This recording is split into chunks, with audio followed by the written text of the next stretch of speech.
This could be the worst storm hit Florida in over a century. It has dropped 50 millibars in 10 hours.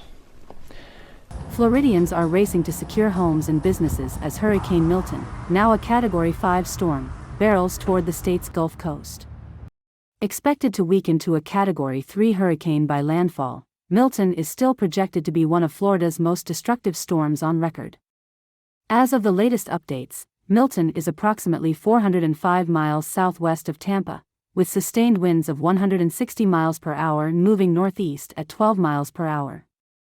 The storm is forecast to land on Florida's central Gulf Coast, and although it will weaken, it is anticipated to expand significantly, with tropical storm force winds extending about 230 miles from its center.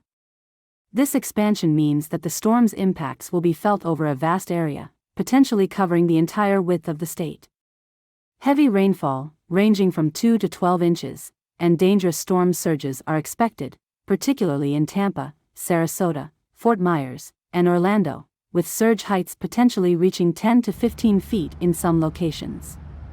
Authorities are also concerned that debris from Hurricane Helene, which has already left significant destruction, could become hazardous projectiles in Milton's winds. We stayed during Ian, literally watched my roof tear off my house, and it put a turmoil in us. So, this time we're going to be a little safer. The city of Treasure Island is largely deserted as most residents evacuated in response to warnings. It was our first time, so we scared a little bit. And we prepare water, food and snacks. So hopefully hurricane will avoid us a little bit. But yeah, we're ready. Police are actively broadcasting evacuation notices, and many gas stations have run out of fuel due to the high demand from those fleeing the storm. The Florida Highway Patrol is escorting fuel tankers to replenish gas stations along evacuation routes, and airlines have implemented fare caps and added flights to facilitate evacuations. I could have stayed, I could have taken a chance.